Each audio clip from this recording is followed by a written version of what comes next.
नमस्कार, मैं हूं संतोष। सिटी न्यूज वैन रीवा की सांध्यकालीन समाचार सेवा में आपका स्वागत है। प्रस्तुत हैं आज की मुख्य खबरें। 290 करोड़ की लागत से 90 किलोमीटर की सड़क का होगा निर्माण। रीवा व्यवहारी टिटका मार्ग होगा सुगम। पूर्व मंत्री राजेंद्र शुक्ला, सांसद जनार्दन मिश्रा, गुड़ विधायक नागेंद्र सिंह ने किया भूमि पूजन। आपको बता दें कि मध्य प्रदेश शासन सड़क विकास निगम लिमिटेड रीवा संभाग द्वारा रीवा व्यवहारी टिटका मार्ग के निर्माण कार्यों का भूमि पूजन आज संपन्न हुआ है। कार्यक्रम के दौरान बतौर मुख्य अतिथि के रूप में सांसद जनार्दन मिश्रा, पूर्व मंत्री राजेंद्र शुक्ला, गुड़ विधायक नागेंद्र सिंह तथा विशिष्ट अतिथि के रूप में जिला पंचायत अध्यक्ष नीता कोल, नगर निगम अध्यक्ष वेंकटेश पांडे सहित गणमान्य नागरिक उपस्थित रहे। हम आपको बता दें कि इससे पूर्व रीवा शहडोल मार्ग का निर्माण कार्य कराया गया था, जिस पर सड़क निर्माण करने वाली कंपनी द्वारा 15 वर्षों तक के लिए मेंटेनेंस का ठेका भी लिया गया था। लेकिन जब से ये ठेका समाप्त हुआ है तो रीवा शहडोल मार्ग की हालत काफ़ी जर्जर हो गई थी। इसके बाद एक बार फिर इस सड़क के निर्माण की प्रक्रिया शुरू की गई है और इसी कड़ी में आज रीवा व्यवहारी टिटका मार्ग का भूमि पूजन किया गया है। हालांकि इस सड़क के निर्माण का कार्य पूर्व से ही शुरू किया जा चुका है। कई जगह सड़क निर्मित भी हो गई है। ऐसा माना जा रहा है कि अगले 1 वर्ष में इस सड़क का निर्माण कार्य पूर्ण कर लिया जाएगा, जिसके बाद एक बार फिर रीवा शहडोल मार्ग में आवागमन सुगम हो जाएगा। प्रस्तुत है कार्यक्रम की एक झलकी सहित प्राप्त जानकारी के अंश। स्तर को प्राप्त कर रहा है। हम मनगवा जाएं, हम सतना जाएं, हम जबलपुर जाएं, हम प्रयागराज जाएं, बनारस जाएं, यहाँ तक कि हम सिरमौर तक यदि जाएं और सिमरिया तरफ भी 2 लेन विद पेव्ड रोड बन रही है, 10 मीटर चौड़ी सड़क बन रही है। लेकिन सिलपरा के लोग, गोविंदगढ़ के लोग, बिछिया के लोग हमेशा कहते थे कि हमारा ये क्षेत्र भी विकसित नहीं हो पाया है। जब से जिला अस्पताल बना है तो थोड़ा सा बेहतरी शुरू हुई है। रिंग रोड बन गई रहतारा से सिलपरा और सिलपरा से अब बेला बन रही है, तो आशा की किरण पैदा हो गई है कि अब चौतरफा विकास होगा रीवा का।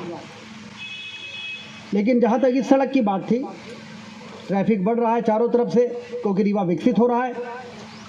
जब विकसित होता है तो आर्थिक गतिविधियाँ बढ़ती है, आर्थिक गतिविधियाँ बढ़ती हैं तो गाड़ी घोड़ा बढ़ते हैं, ट्रांसपोर्ट बढ़ता है। समय रहते यदि उन सड़कों को चौड़ा नहीं किया गया, 4 लेन नहीं बनाया गया, फ्लाईओवर आरओबी नहीं बनाए गए, तो फिर दुर्घटनाएं बढ़ती हैं, परेशानियां बढ़ती हैं। इसलिए लंबे समय से इस बात का प्रयास चल रहा था कि सड़क को चौड़ा किया जाए और आज ये सुखद क्षण हमारे सामने आया है कि जब गुड़ चौराहा से लेके और गोविंदगढ़ से लेके शहडोल तक ये शानदार 2 लेन की पेव्ड शोल्डर सड़क बनेगी। आज की तारीख में अमेरिका से ज़्यादा सड़कें भारत में बन रही और अमेरिका से ज़्यादा लंबाई की सड़कें भारत में बन चुकी हैं। ये आज भारत की स्थिति सड़कों के मामले में, और सड़कों में ही नहीं, आज हिंदुस्तान में की जो गति है विकास की, आप आश्चर्य करेंगे सुन के, विश्वास नहीं होता। लेकिन अब अंतर्राष्ट्रीय मुद्रा कोष का तो यही कहना है। भूमि पूजन किया गया है 300 करोड़ की लागत से। हाँ, ये रीवा शहर गुड़ चौराहे से लेके और बिछिया पुल होते हुए गोविंदगढ़, बगवार से लेके और शहडोल तक की ये सड़क का भूमि पूजन, ख़ास तौर से रीवा ज़िले के पोर्शन जो इससे लाभान्वित हो रहा है उसमें गुड़ क्षेत्र और रीवा क्षेत्र की सड़कें हैं, तो इसलिए आज इसका विधिवत भूमि पूजन हुआ है और तेज़ी से इसका काम शुरू होगा। रीवा शहर के कैफे ठिकाना रेस्टोरेंट में आग लगने से मची अफरा तफरी, कारण अज्ञात। दमकल ने पाया आग पर काबू। न्यायालय परिसर के समीप संचालित रेस्टोरेंट सक्रिय स्थान होने से आग बुझाने पर आ रही थी कई दिक्कतें। आपको बता दें कि रीवा शहर के व्यस्तम इलाके कहे जाने वाले न्यायालय परिसर के आसपास उस वक्त हड़कंप मच गया जब कैफे ठिकाना रेस्टोरेंट की रसोई से आग की लपटें और धुआं निकलने लगा।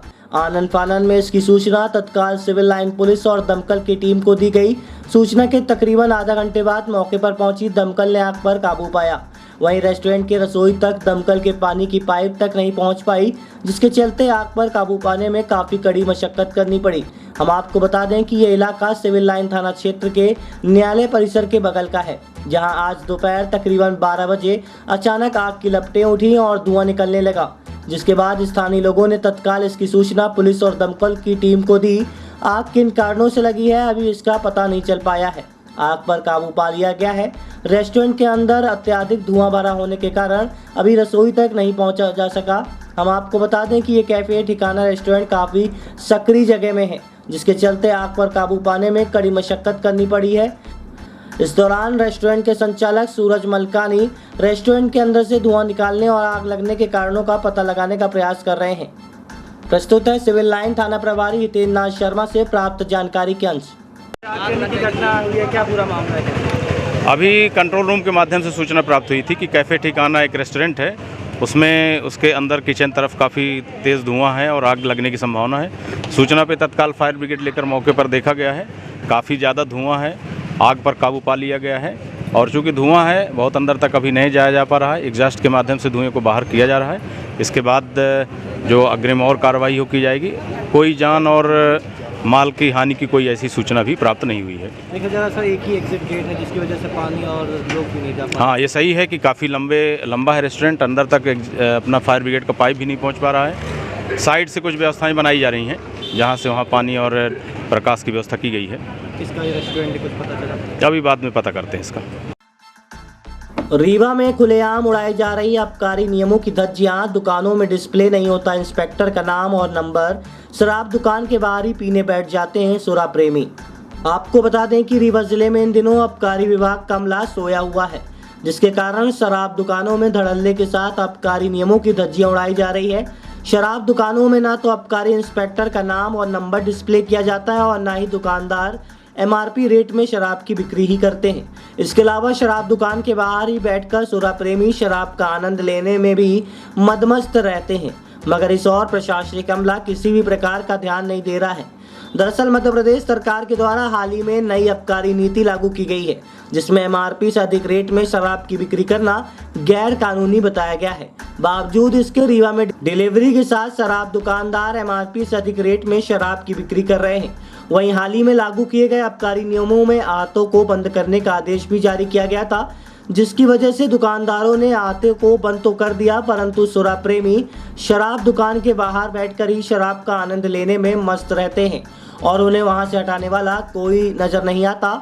इसके अलावा नई आबकारी नीति में एक और नियम लाया गया है, जिसमें दुकान के सामने उस क्षेत्र के आबकारी इंस्पेक्टर के नंबर को डिस्प्ले किया जा रहा था, मगर रीवा जिले में संचालित किसी भी शराब दुकान में आबकारी इंस्पेक्टर के नाम और नंबर डिस्प्ले नहीं किए जा रहे हैं और दुकानदारों के द्वारा खुलेआम आबकारी नियमों की धज्जियां उड़ाकर अपनी दुकानें संचालित की जा रही है। जानकारी के मुताबिक नकली शराब की बिक्री रोकने के लिए मध्य प्रदेश सरकार के द्वारा नई आबकारी नीति में इन तमाम नियमों को लागू किया गया है, परंतु ये सब नियम केवल कागज मात्र में ही रह गए हैं। प्रस्तुत है जिला आबकारी अधिकारी से प्राप्त जानकारी के अंश। ऐसी क्या वजह थी कि नहीं हो पाया? आपने बताया तो हम उसको संज्ञान में लेके उसको डिस्प्ले करवाते हैं। और दूसरी शिकायत ये है कि जितना रेट है उससे ज़्यादा यहाँ की दुकानों पे बेचा जा रहा है। इसमें कोई अभी ठेके हुए हैं, नए वित्तीय वर्ष की शुरुआत हुई है, ऐसी कोई शिकायत आपने बताई है तो हम उस पर चेक करवाएंगे। और यहाँ के जो लोग हैं उनका ये भी कहना है कि समय समय पर अवगत भी कराया जाता है, उसके बाद भी कोई कार्रवाई नहीं। आपने बताया है अभी तो ठेके सब समाप्त हो चुके हैं पुराने वित्तीय वर्ष के, अभी तो नए ही वित्तीय वर्ष चालू हुआ है। सरकार का सर एक नियम आ चुका है कि बिल प्रॉपर अगर कोई परचेज करता है उसका पक्का बिल देना अनिवार्य है, लेकिन दुकान संचालक ना बिल देते हैं और जब देने की अगर कोई बात रहे तो उसमें विवाद की स्थिति पैदा करते हैं। इसके लिए आबकारी क्या करेगा? बिलों के लिए भी चेक करेंगे हम कि बिल देने का जो ग्राहकों का नियम है तो उसके लिए फॉलो करें। अभी तक ये कोई भी नियमों को फॉलो नहीं कर रहे हैं, इसमें किसकी रोकथाम को लेकर कैसे काम कर रहे हैं? अभी टीम को हम भेजेंगे, लगातार दुकानों पे रहेंगे, इंस्पेक्ट करेंगे और ऐसा जो आपने बताया कि बिल देने का अगर है नियम का तो उसके लिए फॉलो करवाएं। इसे नए लाइसेंस में बैठक लेंगे हम। सर जो नियमों को फॉलो नहीं कर रहे हैं जो दुकान संचालक, तो इसमें क्या वजह है? आपको क्या लगता है कि किसकी वजह से, किसकी लापरवाही? अब लापरवाही किसी की भी हो, लाइसेंसी हम सबसे बात करके उसको फॉलो करवाएंगे। Thank you. बस ऑपरेटरों के बीच चले लात घूसे, सड़क पर लगा लंबा जाम, परेशान हुए राहगीर, बीच सड़क पर लेटा युवक। मऊगंज बस स्टैंड की घटना, टाइमिंग को लेकर हुआ था विवाद, पुलिस पर भी लगे आरोप, बीच सड़क किया चकाजाम। बता दें कि बस की टाइमिंग को लेकर विगत दिवस ऑपरेटरों के बीच जमकर मारपीट हुई। इस दौरान सड़क पर जाम भी लगाया गया था। मौके पर पहुंची पुलिस ने विवाद कर रहे कर्मचारियों को पकड़कर थाने ले गई। घटना रीवा जिले के मऊगंज की है। दरअसल गौतम ट्रेवल्स व आभा ट्रेवल्स की बस नागपुर के लिए चलती है। गौतम ट्रेवल्स की बस मिर्जापुर से नागपुर के बीच चलती है। बीते दिवस वह शाम लेट हो गई थी। मऊगंज वह पहुंची तो आभा ट्रेवल्स की बस सवारी भर रही थी। सवारी भरने को लेकर दोनों बसों के चालकों परिचालकों के बीच कहासुनी होने लगी। विवाद बढ़ता देख दोनों बसों के ऑपरेटर भी पहुंच गए। दोनों में आपस में बीच सड़क पर काफी देर तक लात घूंसे चले। इस दौरान दोनों तरफ वाहनों की लंबी कतार लगी हुई थी। विवाद की सूचना पर मौके पर पहुंची पुलिस ने झगड़ा कर रहे लोगों को थाने उठा लाई, साथ ही सड़क से वाहन हटवाकर जाम भी खुलवाया। पुलिस घटनाक्रम की जांच कर रही है। बताया गया कि टाइमिंग को लेकर आए दिन बस ऑपरेटरों के बीच विवाद की स्थिति निर्मित होती है। टूरिस्ट परमिट बसों को कस्बे के अंदर प्रवेश का अधिकार नहीं है।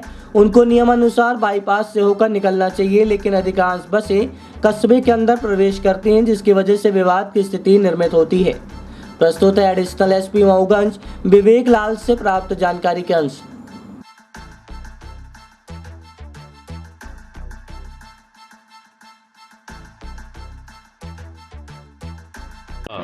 ये दो बस सर्विसेज हैं, उनके ऑपरेटरों के बीच में कल विवाद हुआ था। दोनों नागपुर जाते हैं, जो आपस में विवाद कर रहे थे, जिस पर प्रकरण पंजीबद्ध कर लिया गया है और उनके विरुद्ध प्रतिबंधात्मक कार्रवाई भी कर दी गई है। सर घंटों जाम लगाकर बीच रोड पे वो लोग नहीं, घंटों जाम नहीं लगा था, और अगर आपके माध्यम से मालूम पड़ रहा है तो उसका भी हम परीक्षण करा लेंगे, उसमें भी अपराध पाया जाएगा तो करेंगे। रीवा के संजय गांधी स्मृति चिकित्सालय में मधुमक्खियों ने अपना आतंक मचा रखा है। यहाँ का नज़ारा किसी मधुमक्खी पालन केंद्र के जैसा ही दिखता है। इनकी वजह से आए दिन मरीजों के परिजनों को और यहाँ के डॉक्टरों और नर्सों के साथ स्टाफ को काफ़ी परेशानियों का सामना करना पड़ता है। रात का समय वार्डों में ये मंडराती रहती हैं। कभी कभी तो वार्ड में भर्ती मरीज भी इन मधुमक्खियों का शिकार बन जाते हैं।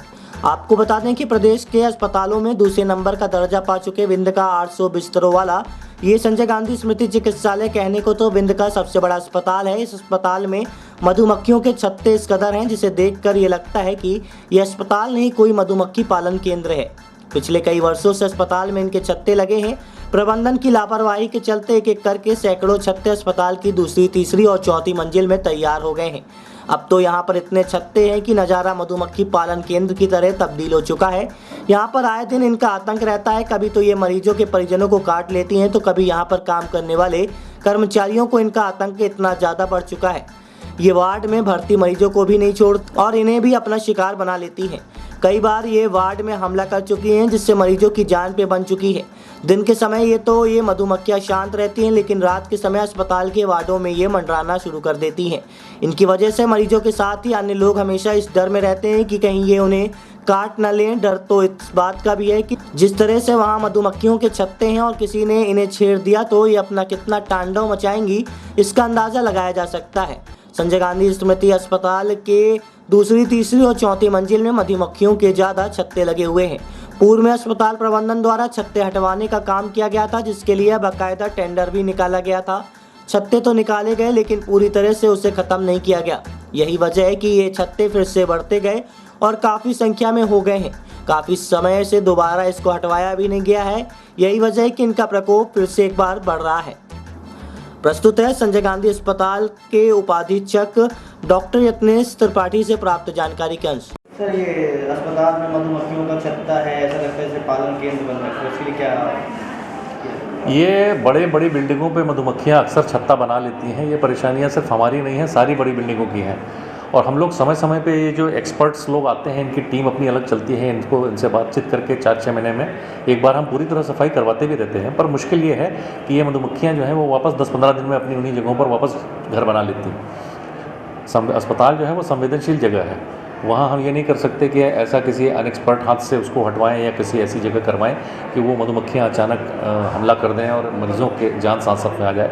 इसलिए वो मजबूरी है हमारी, पर चूँकि ये बार बार होता है, बार बार मधुमक्खियाँ लगती हैं, तो इस संबंध में अभी बातचीत चल रही है, विचार चल रहा है कि इसका हम स्थायी उपचार क्या खोज सकते हैं, क्या पेस्ट कंट्रोल वालों से बात करके उनसे कोई अनुबंध करें या कुछ इस तरह की बात करें। इस पर विचार चल रहा है।